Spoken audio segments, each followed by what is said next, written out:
Abdullah, Sekretaris Jenderal EMP, Eksponen Muda Papua. Kemudian Hasnu Ibrahim, Koordinator Pemantau Pemilu, Pengurus Besar PMII atau PB PMI Polhukam. Siap. Berat. Dan mari kita mulai dialog dengan semangat dan kesadaran. Saya akan memberikan kesempatan pertama kepada Imam Fadli untuk memberikan kontribusinya dalam acara ini. Kepada Imam Fadli, kami persilakan. Baik, assalamualaikum warahmatullahi wabarakatuh. Waalaikumsalam. Selamat malam, salam kebajikan bagi kita semua, para teman-teman, terkhusus dua narasumber yang sangat luar biasa malam ini.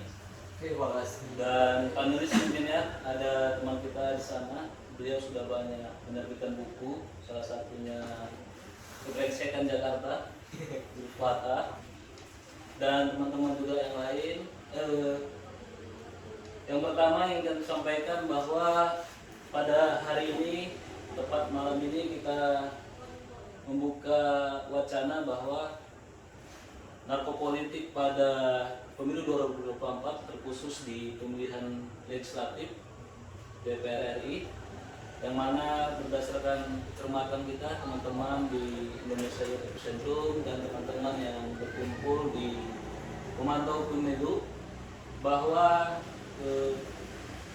selain tugas dan selain isu kekinian, ini harus kita pilah dan kita pantau bagaimana 2024 terjadi pemilu yang berintegritas.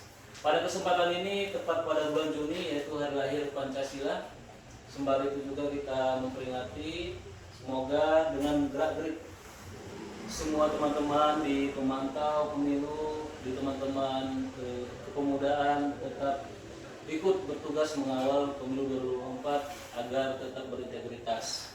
Persoalan pendukung ini kembali ke masing-masing. Yang penting bagaimana kita bersama mewujudkan pemilu yang berintegritas. Salam hormat kepada Saudara Sandri Abdullah selaku Sekretaris Jenderal EMP yang telah meluangkan waktunya, dan Hasnu Ibrahim kepada Koordinator Pemantau Pemilu PBMI. Pada kesempatan ini semoga dari dua narsum dan teman-teman yang lain juga berhadir, kita dapat menjadi satu kekuatan ataupun satu kesatuan langkah ke depan hingga dari beberapa cara kita temukan, kan begitu. Bukan hanya sebatas opini, tetapi ada beberapa caleg dari DPR RI, karena kita khawatirkan ke depan ketika memang ada salah satu yang mendanai dari sumber narkoba ataupun obat terlarang ini, ya kita menjagakan bagaimana undang-undang ke depan melalui kekuatan legislatif. Tetapi tidak itu juga, sebenarnya tambahan judi online ini juga sangat mempengaruhi bagaimana peredaran uang ini membantu teman-temannya ataupun mendanai para caleg yang akan berpesta di 2024. Mungkin itu yang dapat saya sampaikan. Saya ucapkan terima kasih. Assalamualaikum warahmatullahi wabarakatuh. Waalaikumsalam. Baik, terima kasih kepada Imam Fadli, Presiden Indonesia Youth Epicentrum yang telah memberikan opening speech ya pada hari ini.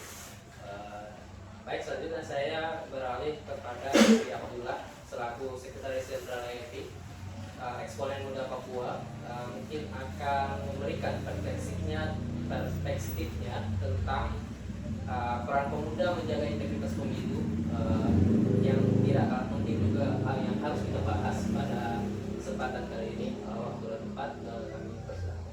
Baik, terima kasih Pak Moderator, Pak Presiden, teman-teman yang saya hormati, Pak Presiden, teman-teman Indonesia Youth Epicentrum, dan sahabat saya narasumber dari PB PMI selaku pemantau pemilu. Yang pertama, kita bisa melihat rekam jejak dari perjalanan pemilu di Indonesia dari 2014, 2019 hingga kita ketemu di 2024. Yang pertama, kita bisa lihat indeks demokrasi dunia, Indonesia masuk dalam peringkat 52 yang dimana 2020 dia berada di peringkat 62. Ini menandakan bahwa Indonesia sudah mulai beranjak tumbuh dewasa dalam sistem demokrasi di Indonesia. Kenapa saya katakan hal tersebut? Kita bisa lihat dari indikator yang dikeluarkan oleh Economic Intellectual Unit berpusat di ibu kota London, bagaimana mereka merilis bahwa Indonesia pada 2022 indikator demokrasi Indonesia pada level ketiga di bawah Timor Leste dan Thailand maupun Timor Leste dan Malaysia, sedangkan kita masih baik di atas Singapura, Thailand, Korea Selatan dan lain sebagainya. Artinya bahwa Indonesia mulai melakukan penyesuaian secara kelembagaan sistem demokrasi yang baik, secara kepercayaan publik terhadap penyelenggara. Kenapa saya bisa menarik dari perspektif itu? Kita bisa melihat juga bagaimana pergerakan indeks pegiat-pegiat sosial untuk mengikuti perkembangan arus daripada demokrasi di Indonesia. Kenapa saya merujuk pada perjalanan pemilu dari tahun ke tahun? Ada 5 indikator yang menjadi dasar lompatan kita melihat perkembangan pemilu ke depan. Kita melihat bahwa pasca penyelenggara pemilu, dalam hal ini KPU menetapkan pada bulan Desember terkait dengan peserta pemilu yaitu partai-partai, kita bisa melihat banyak dinamika yang terjadi. Salah satu kasus bahwa Partai Prima terjadi tereliminasi dari kepesertaan sebagai peserta pemilu 2024. Begitupun Partai Umat, tapi namun dengan dinamisnya partai politik, dengan dinamisnya teknis penyelenggaraan pemilu sehingga diakomodir untuk menjadi bagian dari peserta pemilu. Kenapa saya mencoba melihat dari perspektif itu?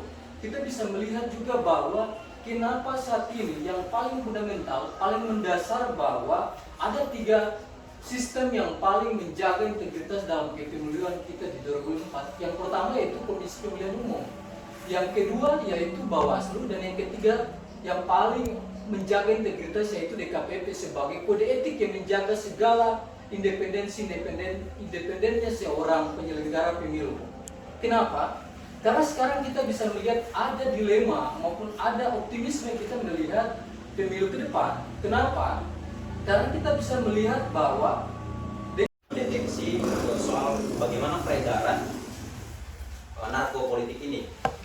Nah, tetapi sampai sejauh ini bahwa kita masih melihat bahwa pihak kepolisian Republik Indonesia sedang memetakan soal potensi fenomena narkopolitik yang terjadi di tahun 2024. Nah, kemudian yang ketiga, hal tersebut direspon Wakil Presiden Republik Indonesia, Ki Haji Ma'ruf Amin. Nah, poinnya bahwa meminta kepada aparat penegak hukum, dalam hal ini kepolisian, untuk mengidentifikasi, untuk melacak lebih jauh. Nah, artinya apa? Ada komitmen kuat yang disampaikan oleh pemerintahan pada hari ini.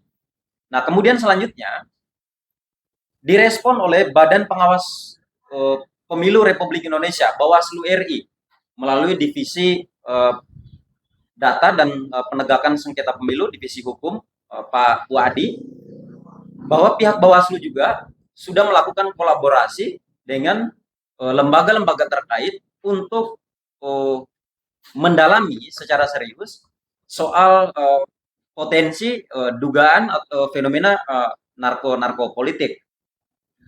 Nah, kemudian selanjutnya bahwa hasil laporan PPATK juga sudah disampaikan kepada KPU. Nah, tetapi kalau KPU sejauh ini belum ada respon soal adanya dugaan yang mengarah kepada bahwa para caleg atau bahkan dugaan partai politik mendapatkan aliran dana dari para bandar narkoba ataupun kartel atau jaringan narkoba.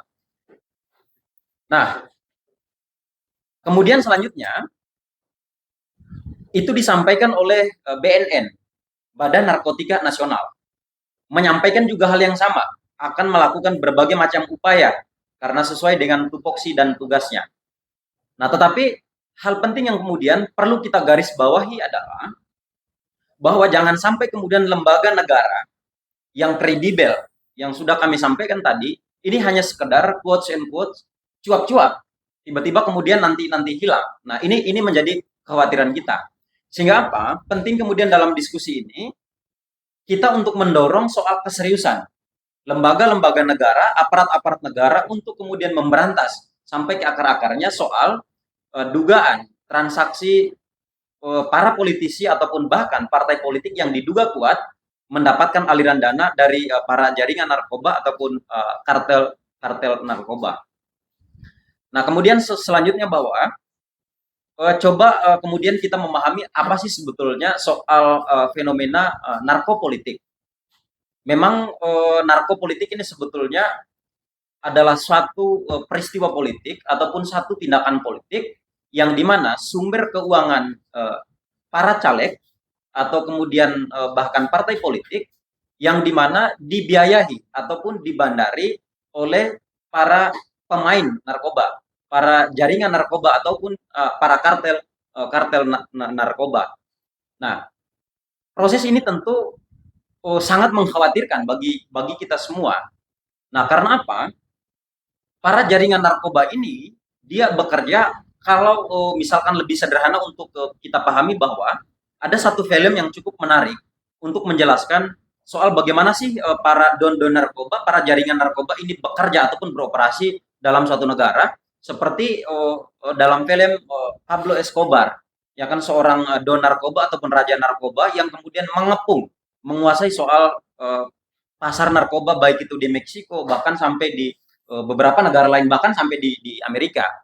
Nah, film ini memberikan pesan kepada kita bahwa pertama yang dilakukan oleh Pablo Escobar ini membuat satu konfederasi, membuat satu organisasi, mengumpulkan beberapa pemain-pemain narkoba yang selanjutnya kita sebut sebagai kartel-kartel narkoba itu untuk melakukan aktivitas di soal narkoba. Nah, menguasai beberapa titik. Sifat permainnya memang ya dia kartel, menerapkan strategi kartel itu. Nah, selanjutnya bahwa mereka ikut bermain dalam setiap kontestasi politik. Misalkan kita melihat soal pemilihan presiden, bahkan senator, ya kan? Mereka yang membiayai soal ini, mereka yang membiayai, mereka yang memfasilitasi agar apa? Pada akhirnya seorang yang berkuasa yang kemudian didukung oleh para jaringan ini mereka akan mendapatkan trickle down effect, ya kan dari proses tersebut. Nah, kemudian selanjutnya bagaimana kepolisian dan tentara itu disuap, dikuasai oleh kelompok ini.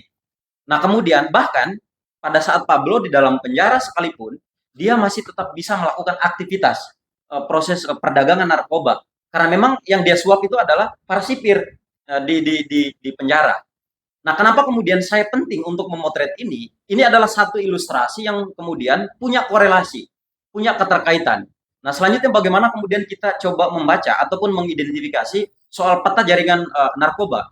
Nah, tentu saya mendisklaimer, saya tidak akan menyebut soal oknum-oknum yang kemudian bermain di narkoba. Kalau misalkan kita cek jejak digital, ketahuan kok siapa-siapa raja narkoba di Indonesia yang sampai hari ini sudah dalam jeruji, tetapi ada informasi yang kemudian beredar bahwa kelompok-kelompok ini masih tetap melakukan aktivitas serupa. Nah, pada hari ini situasinya bahwa pertama kita melihat sebetulnya barang ini adanya di mana? Kan itu pertanyaan publik. Barang ini adanya di mana? Nah, pertama memang barang ini katanya ada di luar negeri. Nah, toh kalau misalkan di luar negeri dia masuk ke Indonesia, pasti dia butuh jalan dong, butuh jalur dong. Nah, yang paling menarik untuk kita baca adalah jika kemudian barang ini dimasuk dari luar negeri menggunakan transportasi laut. Nah, di situ ada banyak lembaga negara yang bekerja. Ada kepolisian yang menangani soal di perairan, Polair gitu. Lalu kemudian ada juga Bakamla, ada juga tentara angkatan laut semisal, ada juga misalkan di soal proses perizinan ada bea cukai dan lain-lain. Nah, tetapi anehnya, ya kan, kenapa kemudian barang ini tetap jebol, tetap masuk ke dalam negeri? Kan itu pertanyaan publik. Apakah kemudian dari lembaga-lembaga yang kemudian ini tadi yang bekerja pada ranah itu sudah tidak ada lagi yang berintegritas sehingga barang ini masuk ataupun jebol ke dalam negeri. Nah, itu fenomena yang pertama. Nah, sehingga publik itu kan menanyakan ini soal pertanggungjawaban lembaga-lembaga yang kita sebutkan tadi. Kemudian soal yang kedua, ada informasi yang paling menarik, Pak Presiden, bahwa barang ini sudah diproduksi di dalam Indonesia. Nah, sehingga tentu ini mengkhawatirkan bagi kita semua. Nah, sehingga sekarang coba kita melihat di level praktek. Nah, siapa-siapa sih lembaga negara yang kemudian bekerja untuk menyatakan perang secara terbuka terhadap para pemain narkoba ataupun para jaringan narkoba? Paling tidak di situ ada institusi kepolisian, lalu kemudian ada BNN, lalu kemudian ada bahkan tentara misalkan. Nah, semua kelompok, bahkan masyarakat sekalipun, partisipasi masyarakat, kita semua sama-sama konsen berperang melawan narkoba. Nah, tetapi yang paling parahnya, ilalahnya, pada proses hari ini, berdasarkan laporan dari PPATK, lalu kemudian disikapi atau direspon lebih lanjut oleh Kepolisian Republik Indonesia, lalu kemudian Wapres, bahkan Bawaslu, bahkan BNN sendiri, proses peredaran narkoba ini sudah sudah menyusupi atau kemudian sudah menyusupi ruang-ruang publik dan ruang-ruang demokrasi. Nah, sehingga ini menjadi berbahaya. Sehingga bagi saya bahwa diskusi yang kemudian didorong oleh YC ini punya unsur keterbaruan dan penting untuk ini kita kampanyekan secara bersama-sama, lalu kemudian kita meminta pertanggungjawaban dari beberapa lembaga negara yang kemudian menangani persoalan ini agar mengawal secara serius, ya bahkan menangkap para pelakunya di lapangan. Nah, selanjutnya bahwa penting untuk kami highlight dalam proses sejarah kita, saya tidak melacak di soal historical pemilu tanah air, tadi sudah disampaikan oleh Sekjen ANP. Saya tuh coba memotret kemudian bagaimana sih narkoba telah masuk dalam institusi politik dan institusi demokrasi di Indonesia, bahkan beberapa lembaga negara. Dalam kasusnya bahwa proses penangkapan raja-raja narkoba di tanah air itu pasti satu politisi, kemudian yang kedua itu oknum kepolisian. Nah, sehingga ini menjadi aneh. Di satu sisi bahwa barang ini nggak ada dalam negeri, ada juga kabarnya bahwa barang ini sudah diproduksi di dalam negeri, tetapi di level kampanye lembaga-lembaga negara ini bekerja, tetapi kemudian kok gawang Republik ini selalu dibobol ini sama kelompok-kelompok ini, sehingga ini menjadi pertanyaan penting kita secara bersama. Nah, bahkan sekarang coba kita telaah lebih jauh. Nah, dalam informasi yang kemudian berkembang di beberapa media, apa sih yang kemudian menjadi dasar dari Kepolisian Republik Indonesia, terutama Reserse Bidang Narkoba, mengatakan bahwa pemilu 2024 ini berpotensi adanya fenomena narkopolitik. Nah, karena mereka melihat terjadi beberapa penangkapan terhadap para politisi lokal yang kemudian menggunakan ini. Kalau dilihat dari skala soal konteks, bagi saya itu belum bisa dijadikan satu rujukan. Nah, karena apa? Bahwa persoalan ini yang kemudian kita dorong kepada kepolisian, ini dia harus menelaah lebih jauh, membongkar ataupun mengungkap lebih jauh. Saya meyakini betul, barang ini nggak mungkin masuk dalam negeri. Jika kemudian para pemain ataupun kartel narkoba ini bekerja sama, ya bahkan dengan lembaga-lembaga negara yang patut kita curigai. Nah, di tengah kemudian lembaga kepolisian semisal defisit kepercayaan publik dirundung dengan beberapa persoalan, harapannya bahwa salah satu prestasi untuk kemudian mendapatkan trust di publik bahwa Kepolisian Republik Indonesia bekerja secara serius mulai level nasional lalu kemudian wilayah sampai dengan kota kabupaten untuk coba mendeteksi, untuk coba kemudian memitigasi bahkan sampai membongkar soal para kartel narkoba yang terjadi di Indonesia. Nah, kemudian selanjutnya bahwa seperti apa sih pentingnya pemuda dalam mengawal soal pesta demokrasi 2024. Saya teringat dengan ungkapan yang disampaikan oleh Guru Besar Filsafat Indonesia, Prof. Magni Suseno. Dia mengatakan bahwa pemilu itu bukan saja merupakan satu proses untuk mengganti pejabat publik yang lalai dalam menjalankan tugas yang sudah diberikan oleh rakyat. Tetapi pemilu merupakan upaya untuk mencegah agar para politisi busuk, para politisi jahat tidak lagi berkuasa. Nah, kalau kita berbicara pemilu, maka kemudian ada 3 komponen penting yang perlu untuk kita awasi secara bersama, untuk kemudian kita pantau secara bersama. Nah, di situ kemudian ada peserta pemilu, seperti yang sudah disampaikan oleh Sekjen AMP bahwa ada partai politik. Nah, partai politik ini konsentrasi publik kita melihat di 18 partai politik yang sudah ditetapkan 14 Desember 2022 oleh Komisi Pemilihan Umum Republik Indonesia. Nah, kemudian yang kedua, yaitu soal penyelenggara. Nah, penyelenggara itu ada dalam kesatuan tugas dan fungsi dalam Undang-Undang 7 2017. Di situ ada KPU sebagai panitia, lalu kemudian ada Bawaslu sebagai wasit, lalu kemudian penegakan kode etiknya yaitu DKPP. Nah, kemudian komponen ketiga pada saat kita berbicara soal pemilu yaitu pemilih, yaitu rakyat, konstituen. Nah, tetapi rasa-rasanya ini punya banyak sekali kelonggaran, maka dibutuhkan kelompok strategis. Maka dari itu PBPMII coba menawarkan diri untuk menjadi pemantau pemilu.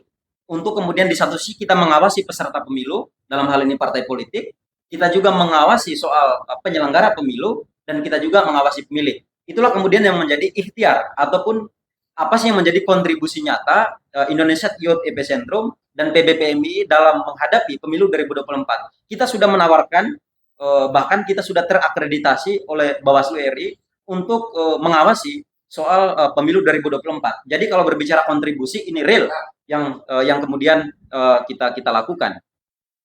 Nah, selanjutnya adalah bagaimana agar pelaksanaan pemilu itu dapat dijalankan secara integritas. Nah, tentu jika kemudian peserta pemilunya bisa berintegritas, jika kemudian penyelenggaranya bisa integritas, lalu kemudian pemilihnya juga berintegritas. Lalu kemudian ditopang oleh para kelompok-kelompok strategis. Dalam hal ini adalah baik kelompok muda, organisasi masyarakat, sampai kemudian kelompok-kelompok strategis yang sudah mendaftarkan dirinya di Bawaslu RI untuk mengawasi secara serius, untuk memantau secara serius proses pelaksanaan pemilu di tahun 2024. Nah, kemudian yang terakhir bahwa pada kesempatan yang baik ini, pada momentum yang baik ini, penting untuk kita tegaskan beberapa hal. Pertama, kita mendorong Kepolisian Republik Indonesia melalui Direktorat Narkoba untuk kemudian mengidentifikasi, melacak soal sejauh mana peredaran dugaan keuangan narkoba yang kemudian diperuntukkan untuk membiayai baik para caleg maupun dalam kontestasi eksekutif dalam pesta elektoral tahun 2024. Sehingga harapan kita betul-betul mendorong, kita menaruh kepercayaan publik ini kepada Kepolisian Republik Indonesia agar kemudian quotes and quotes barang ini tidak hanya sekadar cuap-cuap, tetapi publik meminta komitmen dan konsisten melalui tindakan-tindakan nyata di lapangan dengan melakukan operasi penangkapan terhadap beberapa politisi, bahkan partai politik sekalipun yang diduga dalam pusaran duit narkopolitik. Itu pertama. Nah, kemudian yang kedua, kita juga mendorong PPATK agar laporan ini tidak saja memberikan kepada Kepolisian Republik Indonesia, Bawaslu dan KPU, tetapi kemudian kepada publik. Nah, kenapa? Bahwa demokrasi itu prasyarat mutlaknya, dia tidak boleh berjarak dengan rakyat. Jika toh kemudian demokrasi itu berjarak dengan rakyat, makanya tak demokrasi itu gagal. Karena unsur check and balances soal stabilitas demokrasi itu sangat penting bahwa adanya keterlibatan publik. Nah, kemudian selanjutnya kita juga mendorong kepada Bawaslu Republik Indonesia agar serius dalam proses mengawasi soal peredaran uang narkopolitik ini. Nah, kemudian kita juga mengajak kepada seluruh komponen rakyat Indonesia dari Sabang sampai Merauke, Miangas hingga Pulau Rote tentunya, agar kita sama-sama bergerak untuk mengawal bahwa pemilu 2024 merupakan ruang pertaruhan bagi Republik ini untuk memilih pemimpin yang kemudian bukan saja bisa menghadirkan wacana, tetapi lewat ide-ide besar, kerja konkret yang pada akhirnya dapat menyelesaikan soal krisis lingkungan, soal krisis kesehatan, krisis pendidikan, soal krisis pangan, dan fenomena-fenomena sosial lainnya yang kemudian belum teratasi pada hari ini. Karena apa? Beberapa menit kita dalam bilik suara itu sangat menentukan soal 5 tahun bangsa ini ke depannya. Maka dari itu, ruang 2024 adalah satu momentum. Di satu sisi publik bukan saja kemudian disuguhkan dengan soal demokrasi-demokrasi yang prosedural, tapi kemudian diskursus kita sudah menyasar kepada demokrasi-demokrasi yang substantif, agar kemudian proses konsolidasi ataupun lompatan demokrasi di Indonesia di tanah air akan bergerak lebih baik tentunya. Demikian moderator saya kembalikan. Baik, terima kasih kepada Sulaiman ya, selaku koordinator pemantau pemilu PBPMI atau juga sekarang sebagai PBPMI di bidang polhukam. Baik, saya ke Sampai Abdullah dulu. Jadi kan tadi kita membahas tentang integritas. Menurut Kofi Annan dalam suatu karyanya yang berjudul Democracy and Strategy for Improving the Integrity Election Worldwide, mendefinisikan integritas adalah sebagai kepatuhan yang kukuh pada nilai dan moral dan etika. Nah, hal ini senada dengan yang kita gaungkan dengan tema kita saat ini, yaitu tema dengan hari lahir Pancasila. Nah, menurut saudara Samri,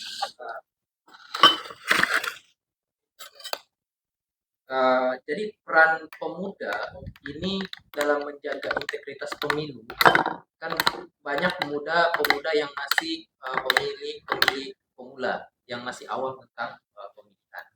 Dia hanya mengikut apa yang terjadi di media sosial, apa yang viral dia ikuti dan sebagainya.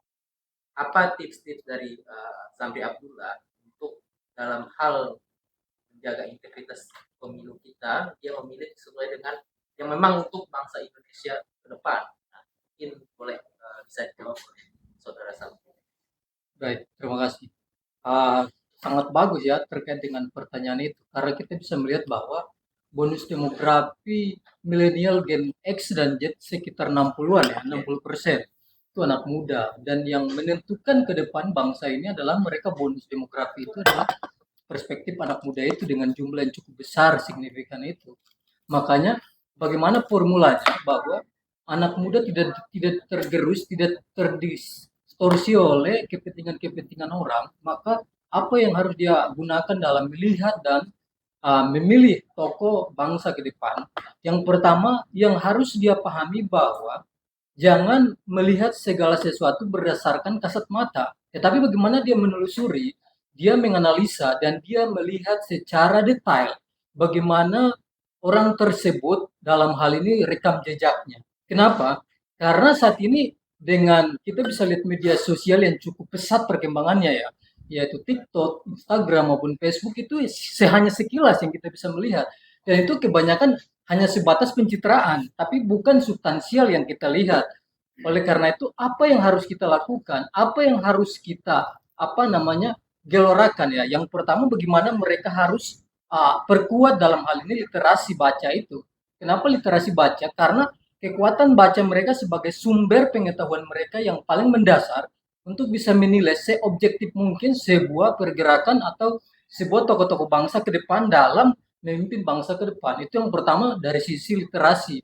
Bagaimana kekuatan mereka menganalisa dan melihat secara dekat, secara detail bahwa setiap gerakan-gerakan pemimpin harus dilihat secara baik dan tidak mengutamakan spontanitas, tapi melihat secara real berdasarkan data-data yang ada. Itu yang pertama.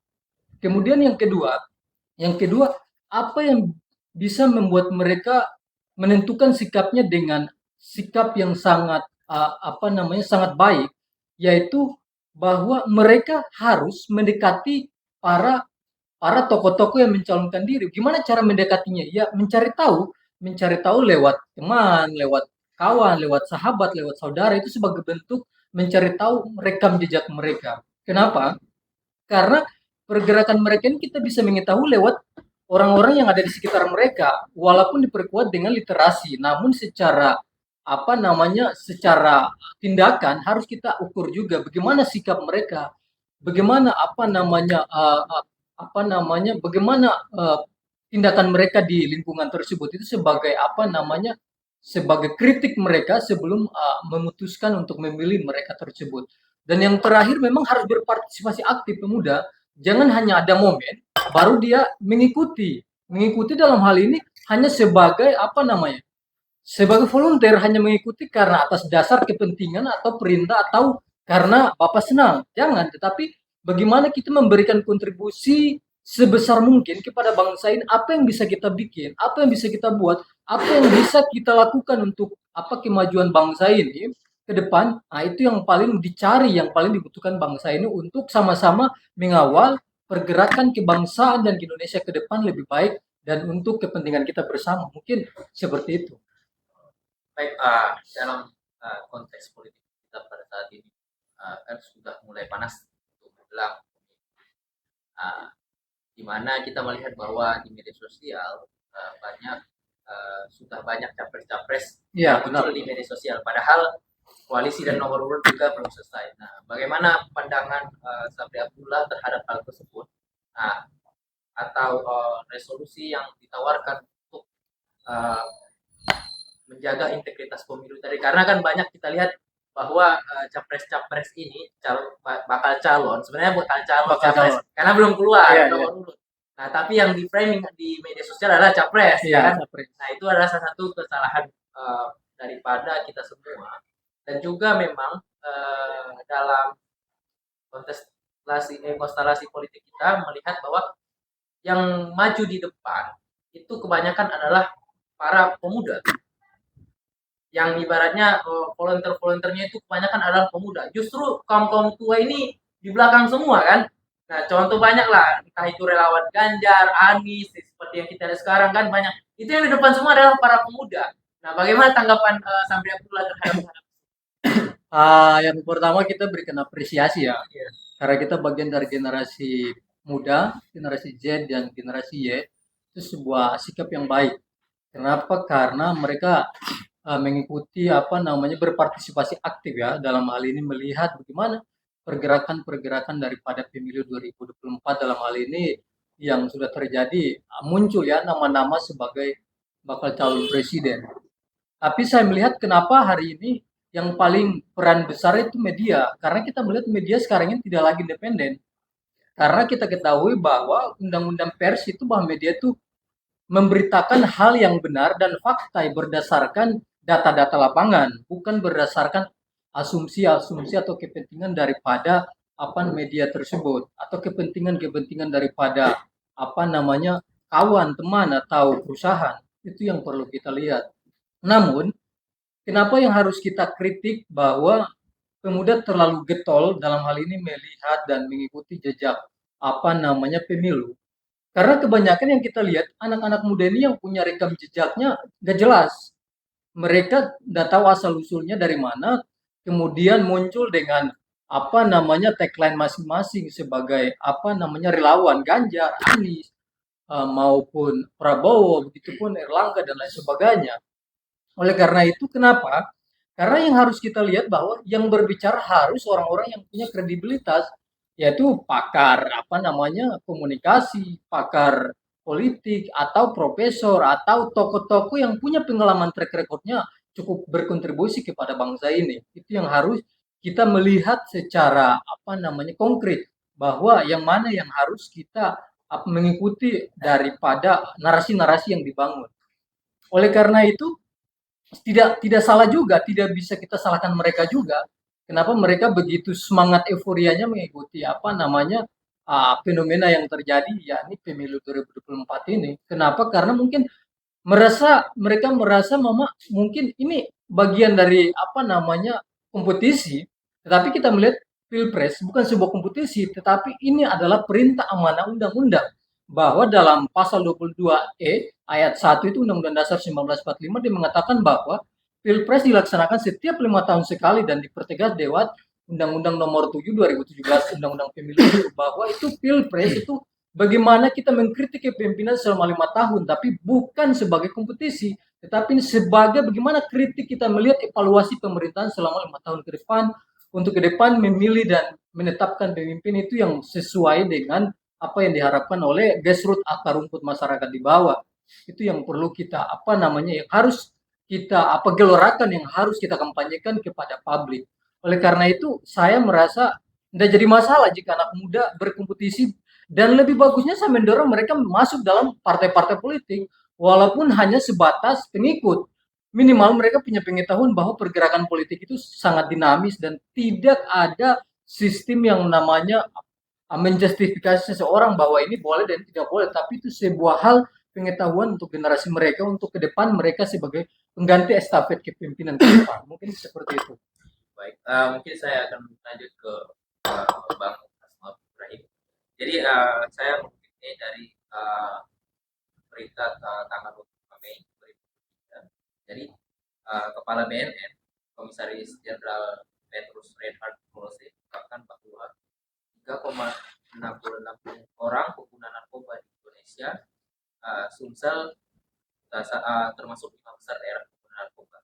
Nah, dari situ juga ditemukan sudah ditangkap salah satu anggota DPRD Palembang. Nah, dalam hal ini berarti kan uh, di tataran elit sudah bermain, tapi kan dampaknya terhadap pemuda ini. Berarti di dalam pemuda ini sudah mengakar. Jadi dia sudah sebagai pemuda dan pengedar juga berarti. Nah, dalam hal ini apa yang bisa ditawarkan oleh PPPMI untuk mengcounter di dalam kalangan pemuda sendiri, karena di kalangan elit kita tidak bisa mengatur mereka kan, karena mereka adalah penyuplai. Nah, bagaimana cara atau mungkin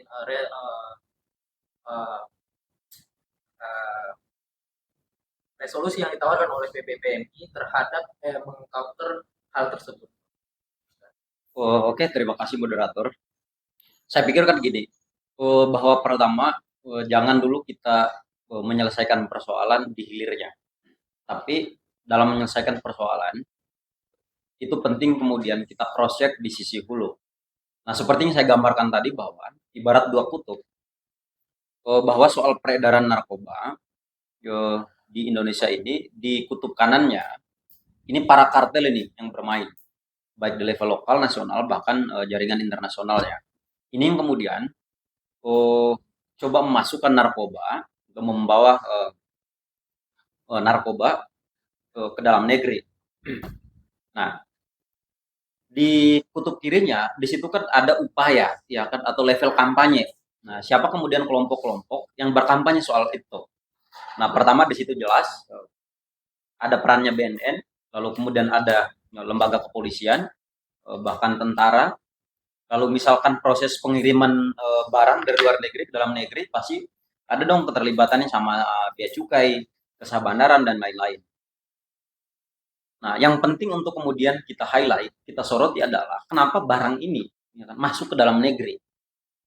Nah, apakah kemudian lembaga negara yang kami maksudkan tadi ini sudah quotes and quotes minim integritasnya sehingga mudah disuap agar barang ini tetap bolos nih. Tetapi yang kami maksudkan adalah oknum, ya kan, oknum dari lembaga-lembaga tersebut. Barang ini kami yakin nggak mungkin masuk ke tanah air tanpa kemudian bekerja sama dengan kelompok-kelompok ini. Makanya tadi saya coba membayangkan bahwa diskusi ini bisa saja terinspirasi dari soal bagaimana Pablo Escobar atau El Chapo itu bekerja menguasai Meksiko, ya lalu kemudian Kolombia, bahkan sampai di Amerika Serikat, bahkan Australia. Nah, ini real dalam cerita itu.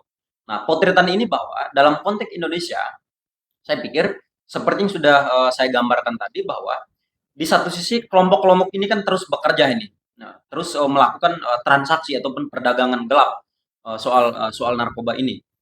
Nah, di satu sisi ada upaya kampanye yang dilakukan oleh negara, bahkan di situ melibatkan publik, baik organisasi masyarakat, kelompok agama, lalu kemudian kelompok pemuda, kelompok mahasiswa. Nah, siapapun itu semuanya dilibatkan.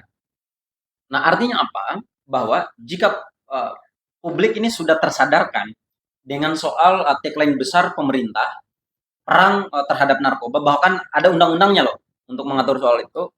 Nah, tetapi kenapa kok di praktiknya ini yang masih ada saja ini barang-barang kayak gini. Nah, tetapi yang menariknya rasa diskusi pada hari ini yaitu soal fenomena narkopolitik. Nah, artinya apa? Ini menjadi keresahan kita semua, kekhawatiran kita semua. Loh, kok ternyata narkoba ini bukan saja dikonsumsi, ya kan, oleh kelompok-kelompok yang menggunakan itu tentunya, tetapi ini sudah memasuki ruang-ruang publik dan lembaga-lembaga demokrasi. Ini kan sangat berbahaya. Nah, tentunya.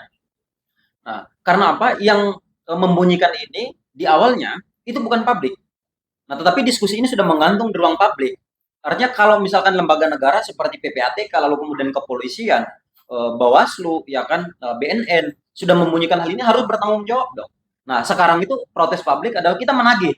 Ya kan jangan sekedar ya bahwa ini hanya sekedar cuap-cuap, bunyi-bunyian, tetapi nihil dalam kerja-kerja di lapangan. Sehingga dorongan kita adalah hal tersebut penting untuk kemudian dibongkar, diungkap, ya bahkan aktor-aktornya harus ditangkap sampai ke akar-akarnya oleh lembaga negara terkait. Nah, dalam level bagaimana sih tips kepada generasi muda agar kemudian kita tidak terjebak? Dalam konsepsinya, narkopolitik itu memang bahwa keuangan partai politik atau dana kampanye partai politik, bahkan bakal calon yang mengisi ruang-ruang legislatif, bahwa dibiayai, digandari oleh para jaringan narkoba, oleh para kartel narkoba. Tetapi dalam konteks Indonesia yang ditangkap itu kan baru levelnya adalah pengguna, ya kan belum kemudian ada satupun data, ya sehingga makanya kata saya itu terlalu buru-buru itu kayaknya kesimpulan Kepolisian Republik Indonesia. Misalkan fenomena penangkapan di Sulawesi, ya kan di Gorontalo, lalu kemudian di Sumatera juga tuh ada, ya kan. Lalu ini disimpulkan. Nah, bagi kita yang terlalu buru-buru nih, tetapi maksud kita bahwa publik itu punya ekspektasi yang kuat loh di tengah lembaga kepolisian tadi yang defisit kinerja, dirundung berbagai macam persoalan. Maksudnya bahwa mereka harus sudah berani di tahap untuk membongkar. Mereka menyampaikan pertanggungjawaban kepada publik. Kami menangkap si ini karena dia kemudian mengalirkan uangnya kepada calon ini, bakal calon ini, atau bahkan kepada partai politik ini. Nah, sehingga ini pertanggungjawaban kami kepada rakyat Indonesia. Nah, konteks itu bahwa pemuda punya dua hal. Satu, di satu sisi bahwa kelompok pemuda adalah kelompok yang kemudian senantiasa ya akan berikhtiar yang terbaik untuk bangsa ini, memberikan edukasi, ya akan memberikan informasi, memberikan proses-proses pendidikan politik kepada seluruh lapisan grassroots tentunya. Tetapi di satu sisi bahwa jangan sampai kemudian bahwa yang disasar ataupun segmentasi yang disasar oleh para caleg yang duit kampanyenya itu dari narko politik itu tadi apa namanya kepada segmentasi kelompok-kelompok muda. Nah, ini juga menjadi apa namanya ancaman bagi teman-teman muda. Harapan yang tadi bahwa eksponen muda, komponen pemuda menjadi pilar untuk kemudian menjaga soal demokrasi ini agar terus berjalan berintegritas, berjalan secara jujur tentunya dan berjalan secara baik sesuai dengan amanat Undang-Undang 7 2017 soal pemilu. Nah, selanjutnya bahwa saya coba mengkaitkan dengan soal di mana posisi pemuda untuk menghadirkan soal derajat pemilu yang berintegritas, yang berkualitas. Saya coba kemudian merespon soal itu. Nah, bahwa pemuda memang harus melek politik. Pemuda memang harus sadar politik. Nah, agar apa kemudian kita bisa mencegah orang-orang jahat, para politisi busuk yang kemudian merusak soal lembaga demokrasi kita, bahkan di institusi partai politik, semisal di institusi demokrasi seperti KPU, Bawaslu, DKPP, sampai dengan institusi-institusi publik lainnya. Nah, bagaimana selanjutnya pada hari ini terjadi fenomena yang menjadi garda-garda depan untuk mengkampanyekan bacalek, walaupun misalkan nomor urut masih selalu dikocok adalah kelompok muda. Bagi kita yes, itu adalah satu langkah maju. Tetapi yang perlu dikoreksi adalah apakah mereka di sana sebagai voluntarism politik atau kemudian mereka hadir ke sana agar kemudian menuntut para calon-calon pemimpin publik ini ke arah yang lebih substantif. Nah, maksudnya adalah bahwa diskursus yang coba dibangun oleh teman-teman pemuda yang kemudian dia bekerja di jejaring sebagai relawan itu tadi, dia menghadirkan satu diskursus publik. Semisal bagaimana sih, oke kami mendukung Bapak nih, katakanlah si A. Nah, Bapak punya komitmen nggak untuk soal bagaimana mengatasi krisis lingkungan di Indonesia? Ya kan? Ini nih Pak, nah soal ketimpangan pembangunan misalkan, ya kan antara Pulau Jawa dengan di luar Jawa. Apa kira-kira blueprint yang coba Bapak bangun pada saat Bapak menjadi pejabat publik semisal? Nah, soal krisis pangan, nah begitu benar. Nah, maksud kita bahwa teman-teman pemuda itu hadir dalam segmentasi itu, memberikan proposal perubahan terhadap calon pemimpin yang kemudian dia dukung. Karena kalau kita ngomongin soal pemilu itu terlalu prosedural. Nah, bukan berarti bahwa soal prosedural ini nggak penting. Makanya pemilu itu dianalogikan seperti turnamen sepak bola. Nah, orang yang mengadakan turnamen ataupun panitianya adalah KPU. Lalu kemudian kesebelasannya atau peserta turnamen itu adalah partai politik. 18 itu partai politik. Kita lihat rekam jejak dari parpol-parpol itu. Terlepas kemudian ada visi misinya, platform ideologinya, tetapi cenderung kok dalam kerja-kerja merumuskan proses legislasi di Senayan cenderung melebur kok. Ya, sehingga nggak ada perbedaan yang cukup jarak gitu soal kesadaran ideologi akan kesadaran platform perjuangan dengan soal ya cuap-cuap bagi-bagi kepentingan gitulah. Nah, itulah fenomenanya. Sehingga publik itu harus harus melihat soal itu. Lalu kemudian di situ ada komentator, ada pengamat, ada analisis yang bisa memproyeksikan turnamen sepak bola ini menghasilkan kayak gini nih. Nah, inilah kita, publik, masyarakat nih. Kita melihat soal bagaimana misalkan turnamen antara Argentina dengan Uruguay, siapa yang akan menang nih, siapa kemudian strikernya, siapa kemudian gelandang serangnya, gelandang bertahan. Kita bisa melihat soal fenomena itu. Nah, khawatiran kita bahwa kontestasi 2024 ini saya tergambar dengan dalam riset yang sudah dibongkar, sudah diungkap oleh jaringan masyarakat sipil atau kelompok Bersihkan Indonesia di Pilpres 2019 itu, ya kan yang membandari baik 01 maupun 02 adalah mereka yang kemudian bermain di bisnis kotor, energi kotor, ya sektor tambang, nikel dan lain-lain. Nah, ini yang membandari para para calon-calon pejabat publik ini.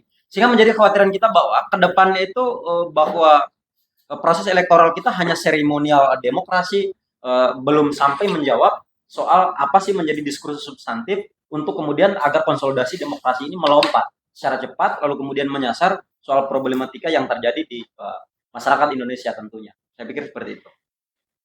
Eh, dalam hal pengawasan pemilu kita melihat bahwa eh, kita melihat bahwa Bawaslu ini juga kan kurang efektif juga. Yes. Atau kurang maksimal, bukan kurang efektif, kurang maksimal dalam pengawasan pemilu. Nah, berangkat dari tema kita tadi narkopolitik tadi, menunjukkan bahwa Indonesia dalam keadaan darurat narkoba, baik di pandangan internasional maupun di dalam negeri sendiri. Nah, jadi beberapa stakeholder maupun organisasi dari lintas pemuda dan mahasiswa dan masyarakat memang harus sama-sama untuk memberantas narkoba. Akan tetapi kan kita melihat bahwa kita sudah terjerumus. Indonesia sudah masuk dalam hal tersebut, masuk dalam sudah banyak tadi kasus yang seperti yang dijabarkan oleh Ibrahim, sudah terjadi di Sulawesi, sudah terjadi tadi saya bacakan juga sudah terjadi di Sumatera Selatan, di Palembang. Dalam hal ini kan berarti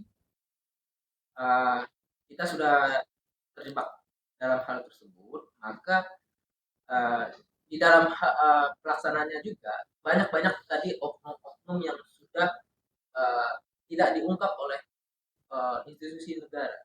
Kan yang ditangkap selalu adalah caleg atau pemuda-pemuda atau mungkin beberapa partisipan partai politik. Dalam hal ini kan apakah kelompok-kelompok atau organisasi mahasiswa, pemuda dan masyarakat perlu untuk meminta untuk mengaudit partai politik maupun lembaga negara dalam hal peredaran narkoba tersebut. Atau mungkin meminta presiden untuk membentuk suatu satuan khusus atau satgasus untuk membongkar hal tersebut sebelum dilaksanakannya pilpres. Mungkin bisa dijawab, Bang. Saya melihat kayak gini, bahwa pertama publik sekarang sedang memetakan kelompok mana sih yang membunyikan soal fenomena narkopolitik ini. Nah, pertama seperti yang saya gambarkan tadi bahwa ini kan asal muasalnya ini berdasarkan laporan pemeriksaan, laporan hasil audit yang dilakukan oleh PPATK. Nah, poin dari laporan PPATK tersebut bahwa terjadi proses peredaran duit yang mencurigakan untuk membiayai pemilu 2024. Nah, tetapi kemudian audit publik itu kepada PPATK bahwa laporan ini jangan kemudian digembos-gembos, diendus, kemudian hilang gitu loh. Seperti duit yang berapa miliar itu di Kementerian Keuangan. Nah, kita punya khawatiran ke situ. Nah, makanya kemudian audit PPATK ini harus jelas.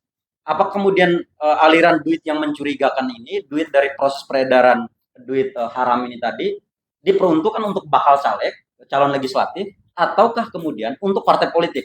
Nah, di situ dulu core poinnya. Nah, kalau misalkan itu, tetapi rasa-rasanya itu serius Pak Presiden. Nah serius, karena apa? Bahwa laporan PPATK tadi, hasil audit investigasinya, itu sudah memberikan kepada dua institusi resmi di negara ini. Satu kepolisian. Nah tetapi saya hanya merasa ragu dengan kepolisian Republik Indonesia, terutama reserse bidang narkoba. Nah, bahwa proses penangkapan para politisi baik di Sulawesi, ya kan, lalu kemudian di Sumatera itu tadi dijadikan satu kesimpulan bagi mereka bahwa ini terjadi proses fenomena narkopolitik. Nah, karena sejauh ini yang coba kita ikuti secara bersama, ini baru sekedar politisi ataupun DPR yang ditangkap itu adalah pengguna, ya kan?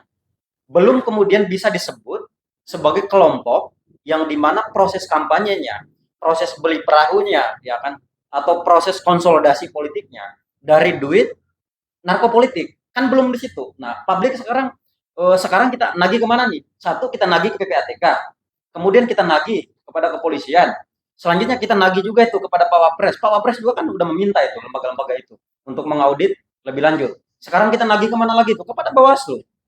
Jangan sampai kemudian bahwa ini hanya sekedar cuap-cuap, tetapi sudah menggantung di publik, tetapi proses audit ataupun pertanggungjawaban kepada publik ini nggak keluar. Sehingga apa? Yang perlu kita dorong sekarang adalah konsisten dan komitmen dari semua lembaga-lembaga terkait, BNN, PPATK, Bawaslu, kemudian kepolisian, agar segera melakukan aksi nyata. Mereka harus membongkar, mereka harus mengungkap soal skandal besar ini, yang kemudian sudah masuk dalam ruang-ruang publik dan coba kemudian menerobos juga ruang lembaga-lembaga demokrasi kita.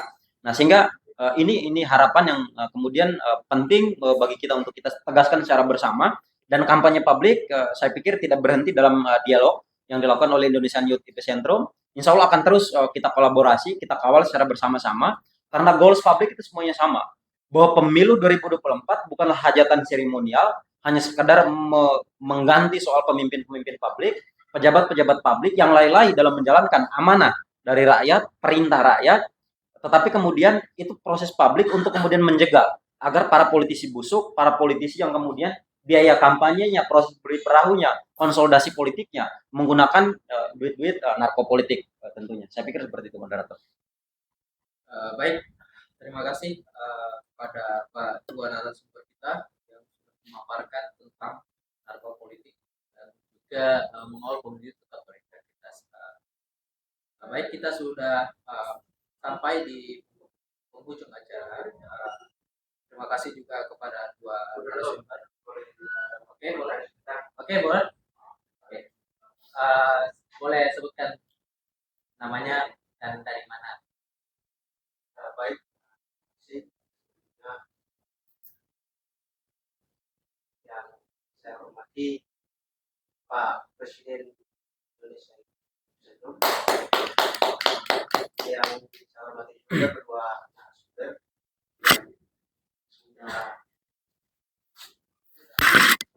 yang dari tadi semangat ya memaparkan berbagai macam problem yang ada di Republik ini. Teristimewa moderator dan seluruh teman-teman yang berkesempatan hadir pada diskusi yang diselenggarakan pada malam.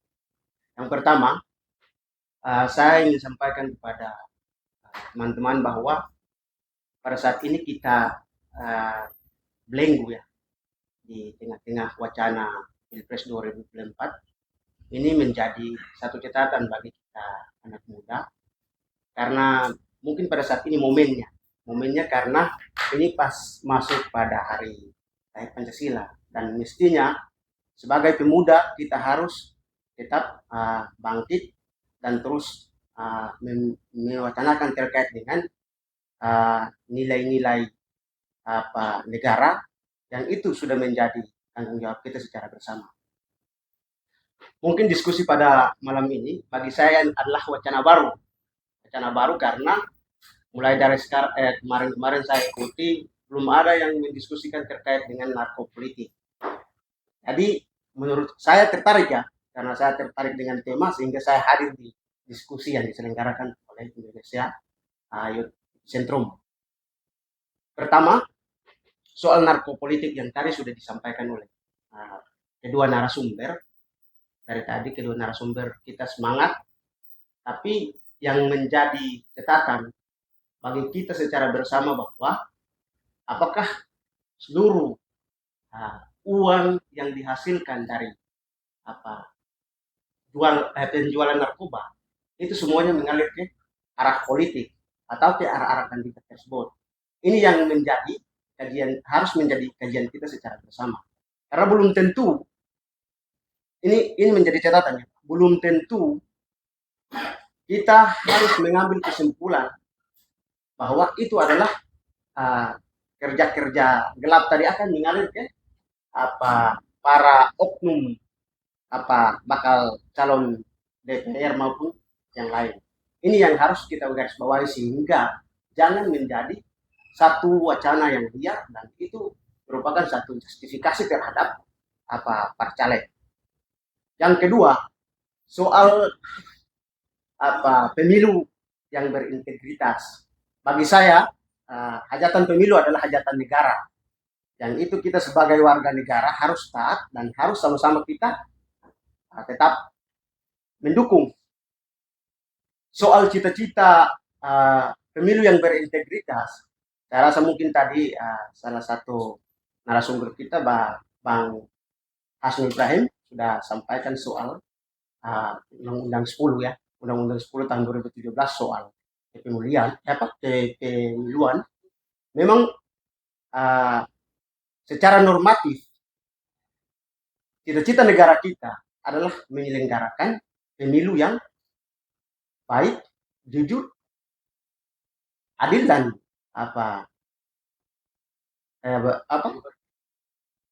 jurdil ya.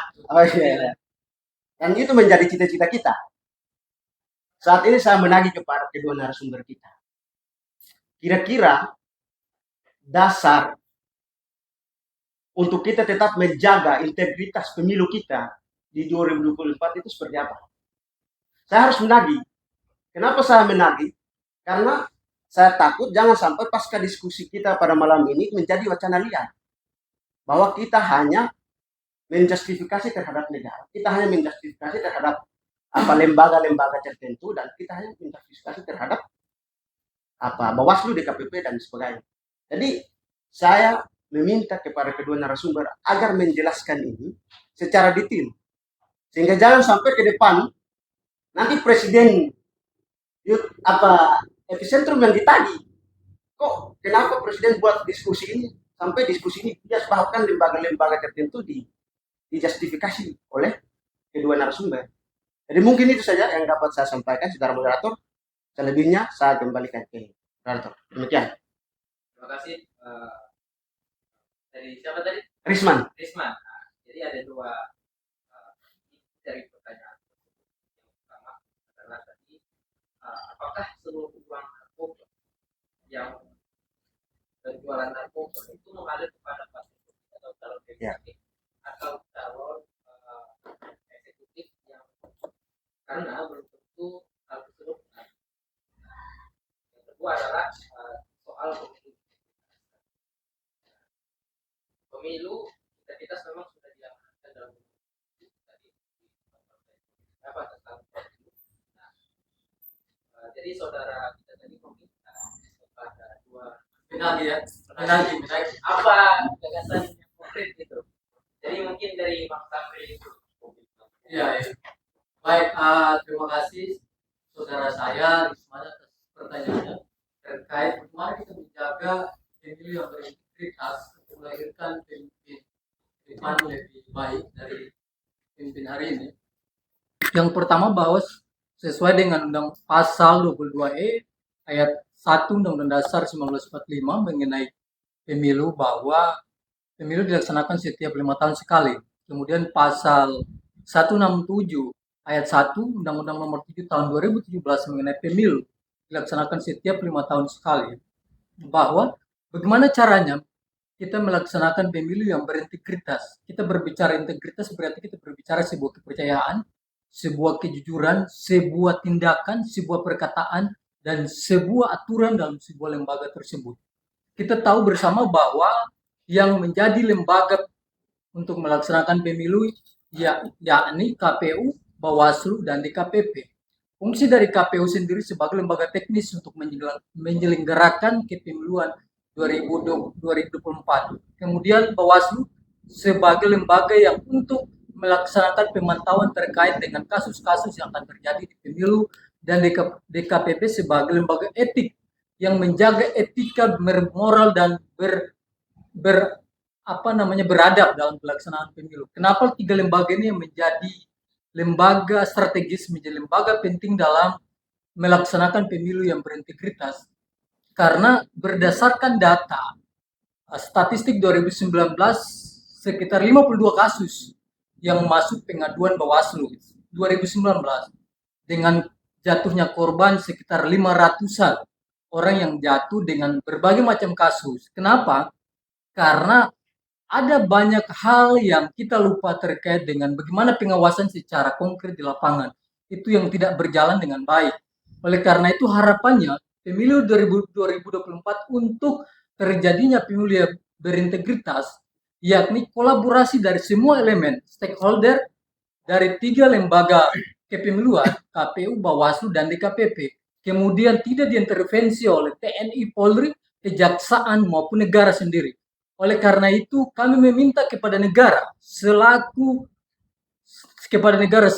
pemegang kepemimpinan negeri ini untuk tidak melakukan intervensi-intervensi kepada lembaga-lembaga independen, kepada Bawaslu, KPU maupun DKPP untuk melaksanakan semua aturan-aturan mekanisme pemilu dengan benar, jujur, dan adil, sehingga lahirlah pemimpin-pemimpin sesuai dengan keinginan publik yang mereka tuangkan dalam pemilu dalam Februari ke depan. Oleh karena itu, kenapa dan harus kita tekankan kepada pemerintah tidak boleh mengintervensi, karena negaralah yang menjadi instrumen penting dalam melakukan segala subordinary terkait dengan evaluasi pemerintahan.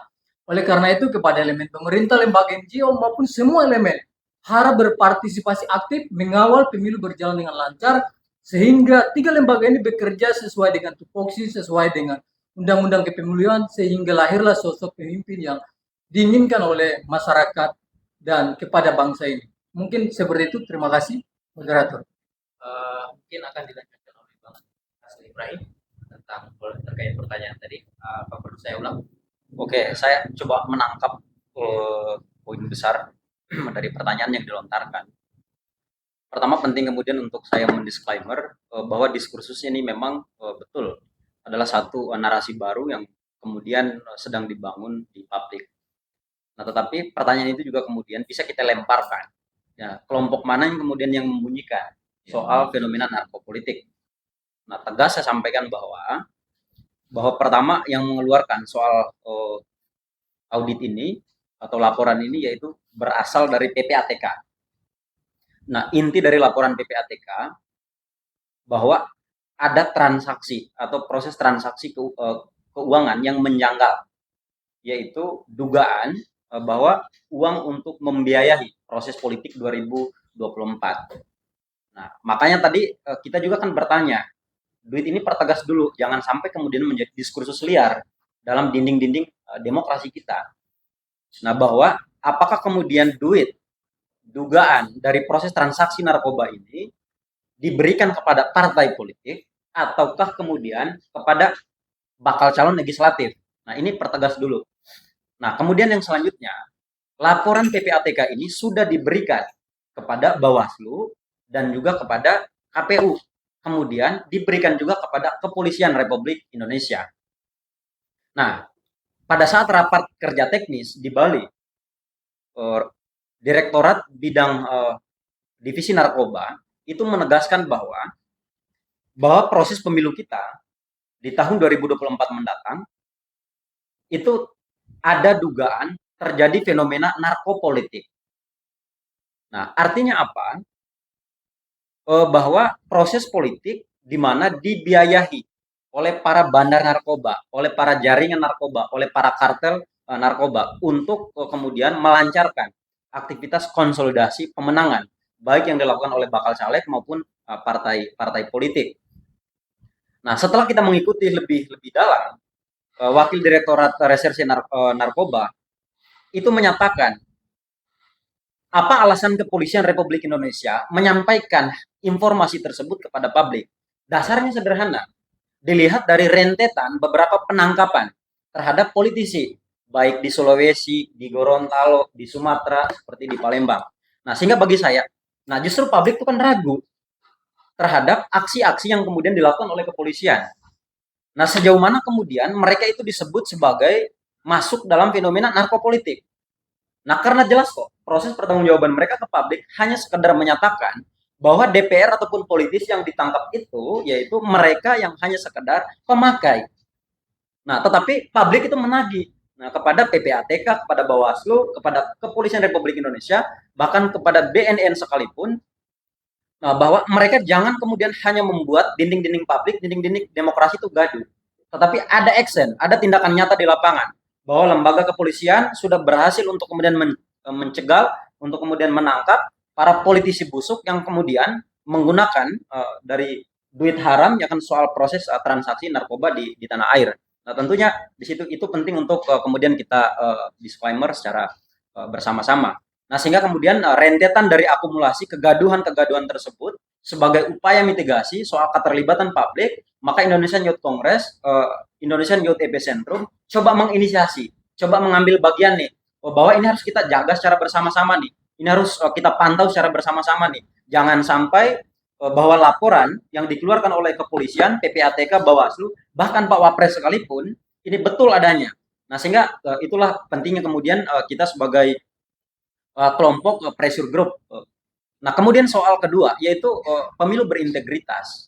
Nah, saya sepakat dengan penanya bahwa baik itu di Undang-Undang Dasar maupun kemudian Undang-Undang 7 2017 sampai kemudian PKPU pertahapan sampai per Bawaslu itu sangat normatif.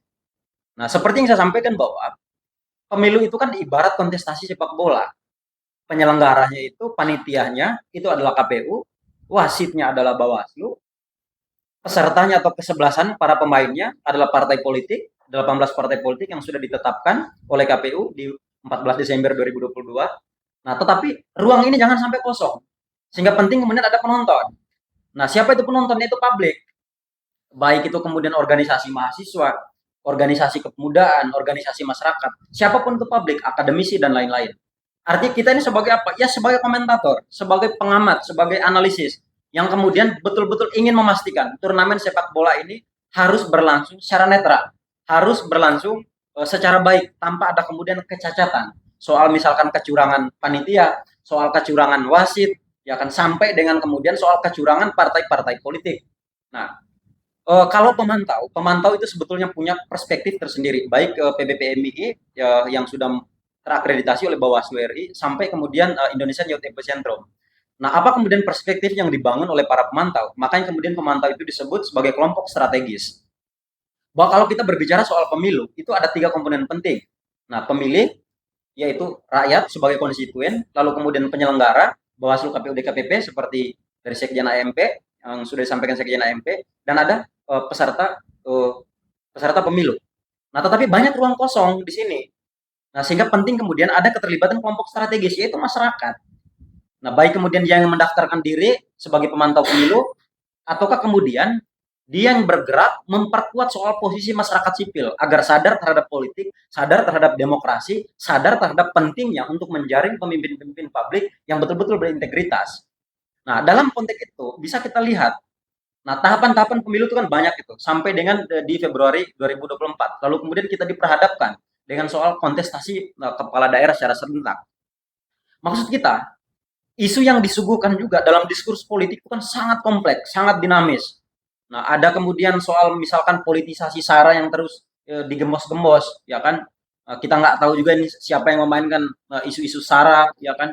Dan lain-lain. Apakah ini hanya sekadar goreng-gorengan atau apa gitu? Ya, tetapi cenderung dalam diskursus pemilu Indonesia mulai 2014, klimaknya 2019 misalkan, bahkan ini berpotensi. Beberapa pengamat politik sudah mengatakan 2024 itu arena pertarungan baru, masih menghidupkan lagi tuh kelompok kampret dan kelompok kadrun itu. Nah, padahal kan publik tidak berharap diskursus politik, diskursus demokrasi, diskursus kepemiluan itu masih sebatas di ruang kekanak-kanakan atau taman kanak-kanak kata Gus Dur. Tetapi kita harus sudah melompat kepada satu diskursus penting yang dimana kemudian bahwa kita berharap para kandidat-kandidat yang akan mengisi ruang-ruang publik itu dia membawa visi misi besar, membawa ide-ide besar yang pada akhirnya mampu untuk mengentaskan berbagai macam persoalan sosial, persoalan politik, persoalan ekonomi yang terjadi di Republik ini. Sederhana aja, untuk menghasilkan pemilu berintegritas, tertib secara prosedur, artinya patuhi terhadap perintah Undang-Undang Dasar, perintah Undang-Undang 7 2017, perintah PKPU, perintah Bawaslu tahapan. Nah, kemudian yang kedua, para peserta pemilu itu harus jujur, harus berintegritas. Misalkan dalam konteks sekarang, ini kan soal masih pendaftaran caleg nih.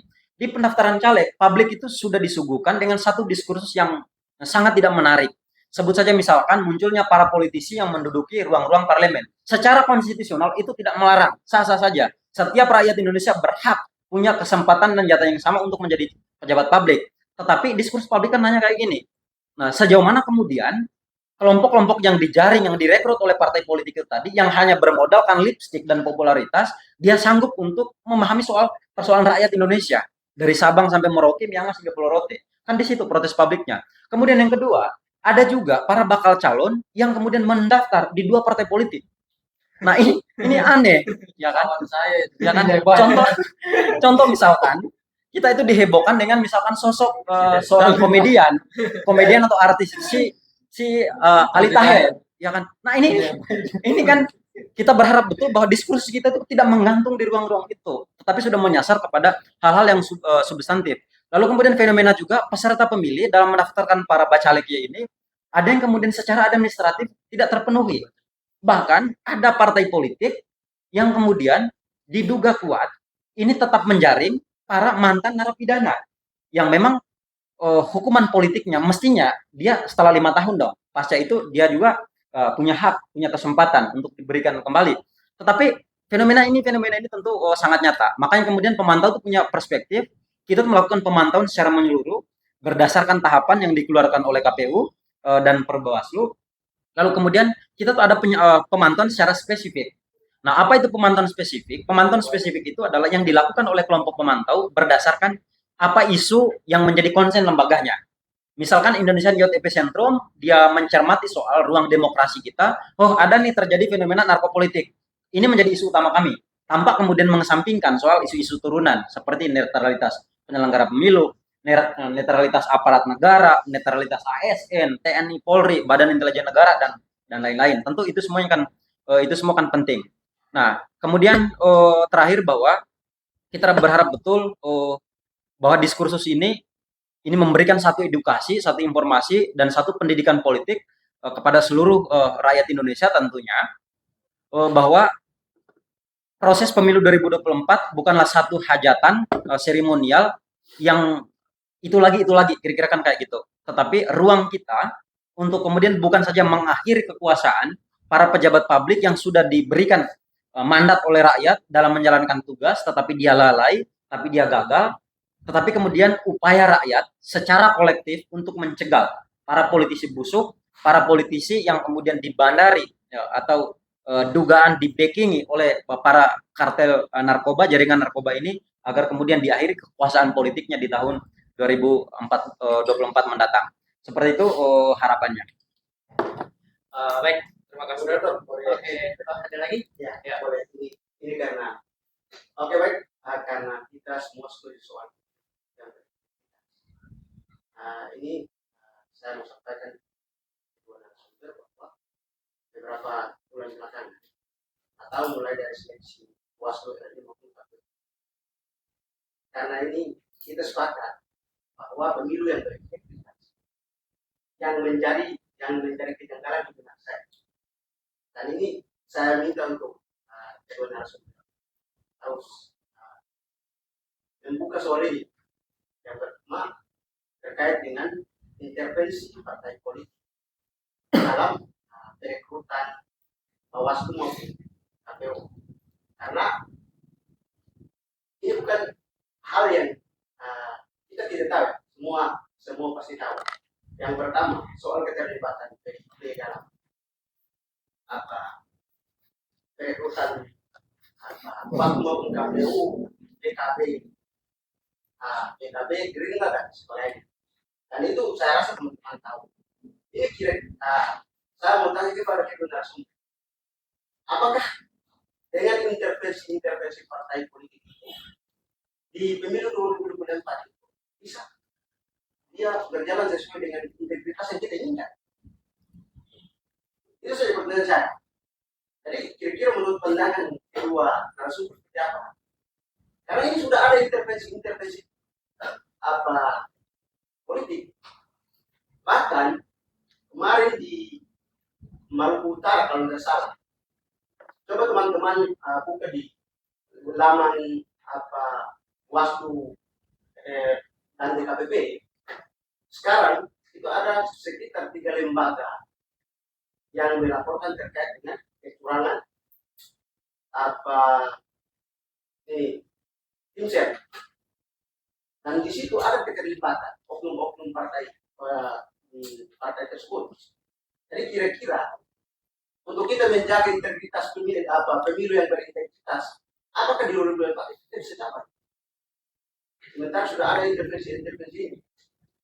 Mungkin itu saja. Saya kembalikan. Baik. Mungkin ini saya lempar ke Bang Hasbi Ibrahim aja ya.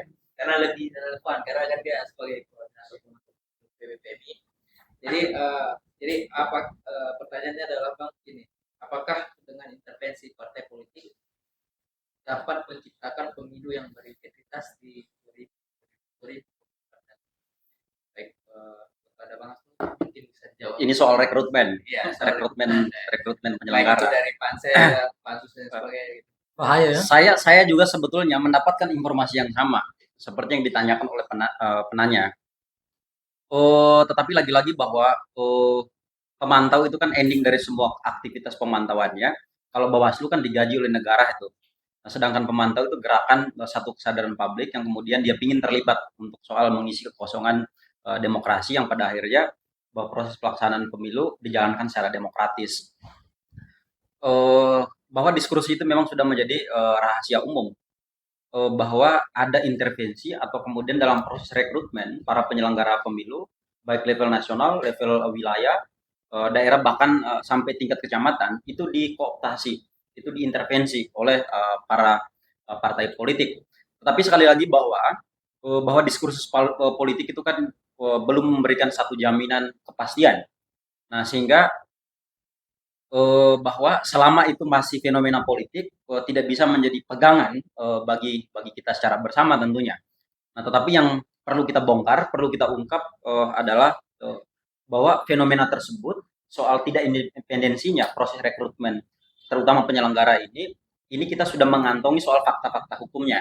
Misalkan ada surat resmi yang dikeluarkan oleh partai politik peserta pemilu untuk mengintervensi kepada misalkan Bawaslu, bahwa orang kami harus jadi loh, barang kami harus jadi loh.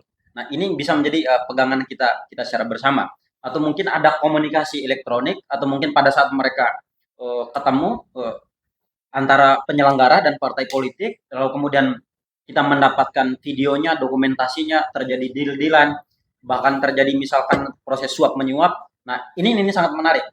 Nah, sehingga apa? Tentu kita semua kan akan bertanya, bagaimana caranya menghasilkan pemilu berintegritas sejak dalam pikiran, sejak dalam kondisi perekrutan, bahwa penyelenggara proses pelaksanaan pemilu itu sudah tidak integritas.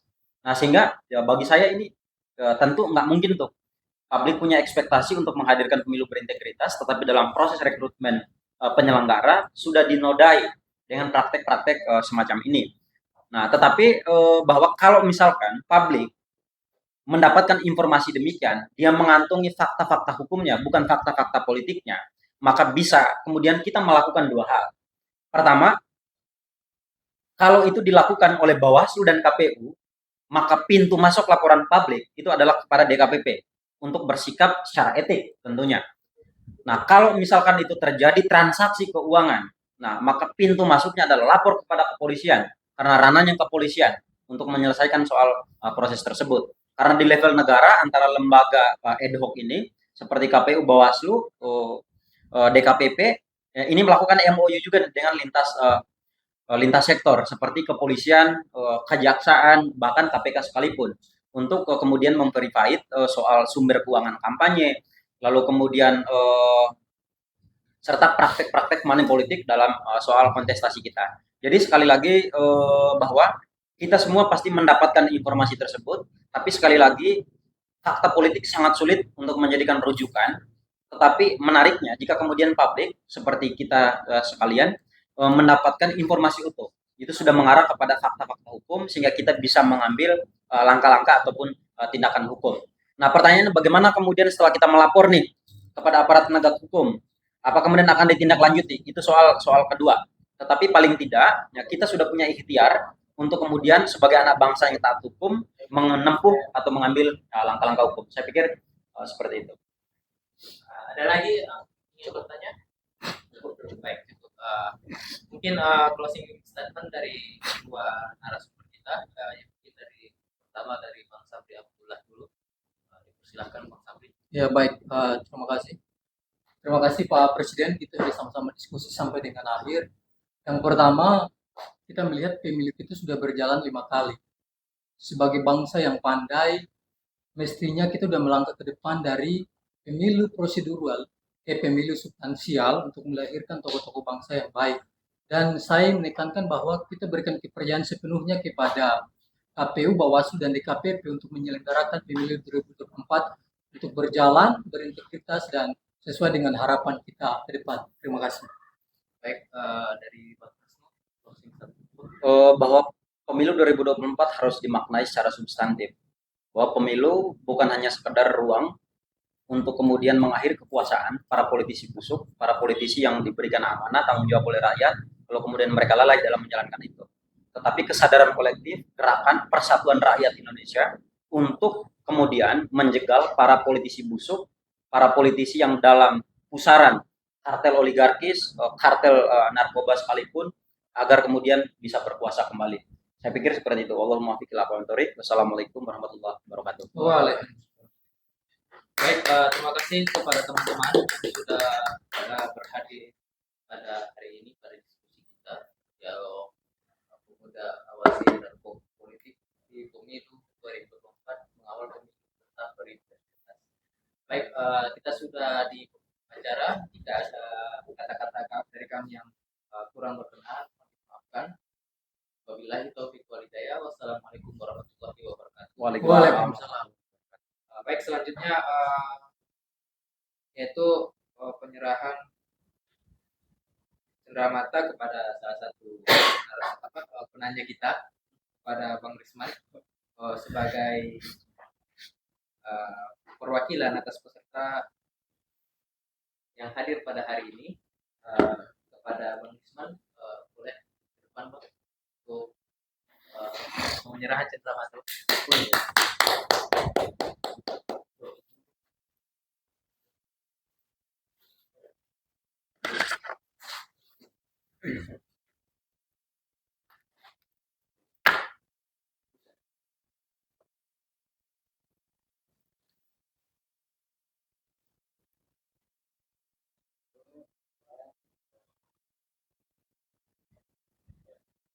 Agak nggak kaget ya. Santai aja Bang.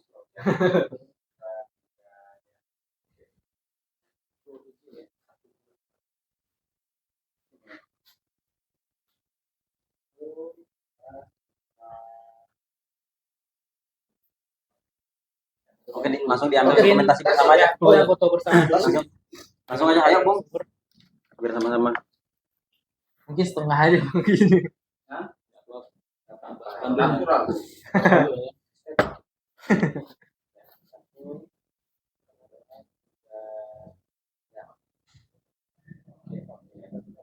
Oke. Oh ya. Ya, biar kita naikin di akun kita juga.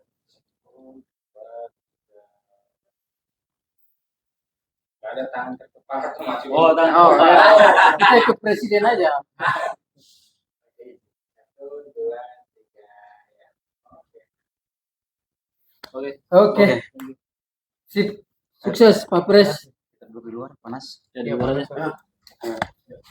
Bung, Moderator. masih.